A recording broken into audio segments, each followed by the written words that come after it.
कुछ तो बात है इन पहाड़ों की हवाओं में, कुछ तो बात है इन पहाड़ों की हवाओं में। तन के साथ मन भी छू रही है, तन के साथ मन भी छू रही है। बादलों के साथ में पर्वतों की बाहों में, बादलों के साथ में पर्वतों की बाहों में। राहतें यहीं बसती हैं हिमालय की पनाहों में। नमस्कार दोस्तों, आज हम ब्लॉग की शुरुआत कर रहे हैं सांकरी से और अभी हम जा रहे हैं तालुका की ओर। अक्सर गाड़ियों में सफ़र करते हुए लोग बोर हो जाते हैं, लेकिन हमारे साथ ऐसा नहीं हो। प्रभेश भाई के गीतों ने इस सफ़र को आनंदमय बना दिया। जहाँ एक और गाड़ी के छत के ऊपर बैठ के डर का माहौल था, तो वहीं रोमांच भरे बाजी के गानों ने इस सफ़र को और आसान बना दिया और पूरे सफ़र का में पता नहीं चला कि कब हम मार्केट में पहुंच गए। तो कुछ प्रवेश पाजी के गाने आप सबके बीच में ये रहे। करणे महाराजा माता कुंती को चायो ये जुगे छोड़ी दे हे दानिलो मेरे माती लो मेरे भाई आई। इस बीच हमें रास्ते में एक प्यारी सी बकरी का बच्चा हमें देखने को मिला, जिसका जन्म अभी हुआ था और जो बीच सड़क में था, और इसे हमारे वीरूफा जी ने रास्ते से अलग किया। तो इस तरह से हम संगीतमय माहौल में तालुका में पहुंच गए। तालुका में पहुंचते ही वीरूफा जी और सोहन भाई गाड़ी में बजरी लादने लग गए और इसी बीच संध्या का वक्त होते जा रहा था और जो आसपास के ग्रामीण लोगों की बकरियां थी वो घर की ओर लौट रही थी और अंधेरा होते होते हम जिस काम से गए थे वो काम भी पूरा हो गया था। अगली सुबह की शुरुआत करते हैं हम अनिल के घर से, और ये कुछ तालुका का नज़ारा आप सबके सामने काफ़ी मनोरम दृश्य देखने को हमें मिल रहे थे।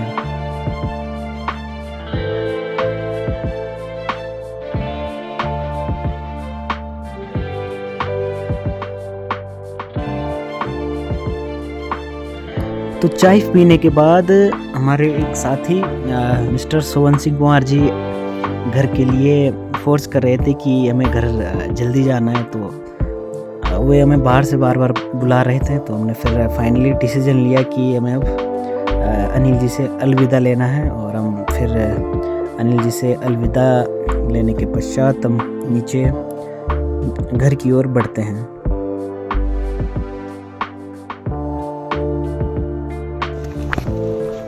भाई अब हम अनिल से प्रस्थान कर चुके हैं, अब निकलते हैं घर की तरफ।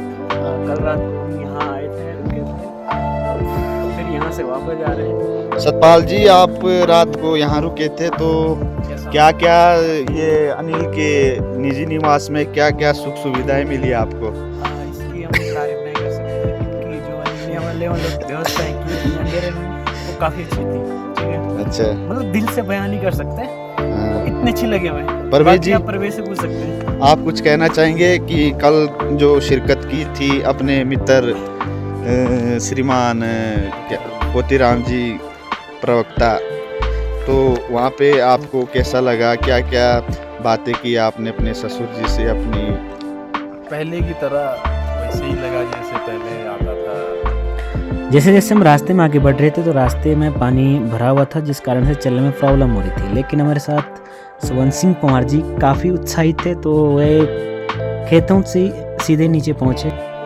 सड़क में पहुँचते ही हमें गाड़ी मिल गई और उस्ताद काफ़ी खुश नज़र आ रहे थे सुबह सुबह, लेकिन ठंड के मारे वे काफ़ी ठिठुर रहे थे। तो वे इस समय सवारी का इंतज़ार कर रहे थे, तो और लोग अपने काम में लगे हुए थे, कुछ घास लेके तो कुछ कचरों से बजरी ढोल रहे थे और अपनी रोज़मर्रा के कार्यों में व्यस्त से नज़र आ रहे थे।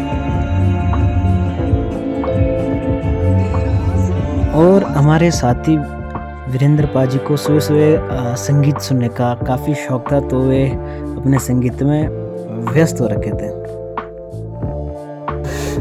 अभी हम तालुका बस स्टेशन पे हैं और ट्रिप माई सॉल की टैक्सी स्टैंड है भाई ये, अरे भाई बस भी आएगी ना कभी, आएगी तो बना देंगे, अभी तो आई ठीक नहीं है है। ना। टैक्सी स्टैंड पे है अभी हम।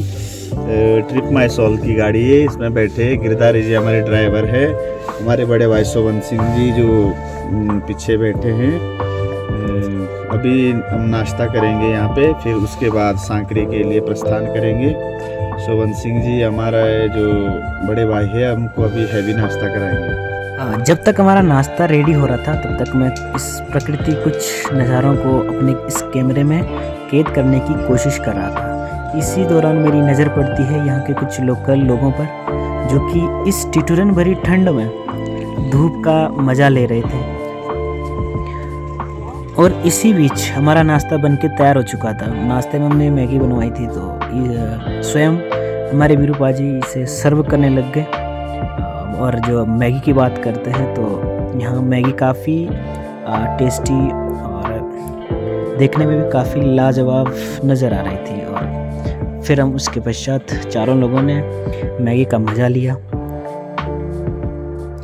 और तब तक हमें पता चलता है कि बीरू के द्वारा जो गाड़ी में गाने लगाए गए थे तो बैटरी से चल रहे थे, जिस कारण गाड़ी की बैटरी डाउन हो चुकी थी। तो फिर हमें गाड़ी को धक्का मार के स्टार्ट करना पड़ा। और रास्ते में चलते चलते हमें कुछ ग्रामीण महिलाएं दिखती हैं, जो कि काफ़ी बड़े बड़े घास के बोझे ले उठाए हुए घर की ओर लौट रही थी। कहीं कहीं रोड काफ़ी ख़राब सी नज़र आ रही थी। जो ये खड्ड का पानी दिख रहा है, ये बरसात के टाइम पे काफ़ी ज़्यादा इसमें पानी हो जाता है, जिस कारण ग्रामीण लोगों ने साइड में एक लकड़ी का पुल बनाया हुआ है। और इस वक्त यहाँ पे गाड़ियाँ बहुत ही मुश्किल से चल पाती है, तो लोग इस पगडंडी के माध्यम से अपने सफ़र को पूरा करते हैं।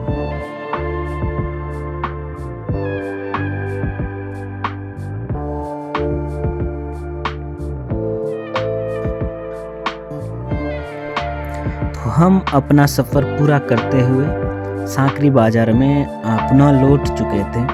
और ये सुबह सुबह का समय था, तो इस समय कुछ लोग धूप के मज़े ले रहे थे और कुछ ट्रैकर्स अपनी ट्रैकिंग को यहाँ से शुरू कर रहे थे। तो वे लोग अपने गंतव्य की ओर बढ़ रहे थे। तो इस समय बाकी हमें जो बाज़ार में शांति सी नज़र आ रही थी, कुछ ट्रैकर्स के अलावा हमें ऐसा कुछ खास दिखाई नहीं दिया। तो फिर हमने घर की ओर लौटने का निश्चय किया और हम फिर उसके बाद अपना घर की ओर लौटते हैं। और ये कुछ हल्का सा दृश्य आपको सांकरी का दिखाई देता है, जो कि काफ़ी सुंदर सा नज़र आ रहा है।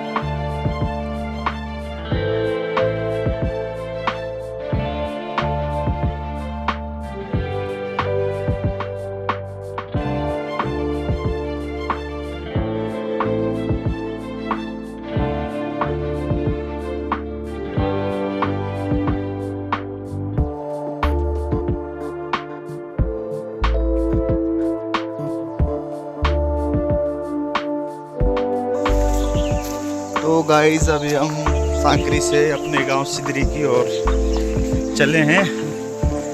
करीबन 200-300 मीटर आगे चल के गांव में पहुंचने वाले हैं। उसके लिए पहले में ये पहाड़ चढ़ना पड़ेगा। कल से जो टूर रहा था बहुत अच्छा रहा। अभी घर जाके लंच करेंगे और उसके बाद घर से फिर काम में जाएंगे। और फिर आज हम इस ब्लॉग को यहीं ख़त्म करने वाले हैं।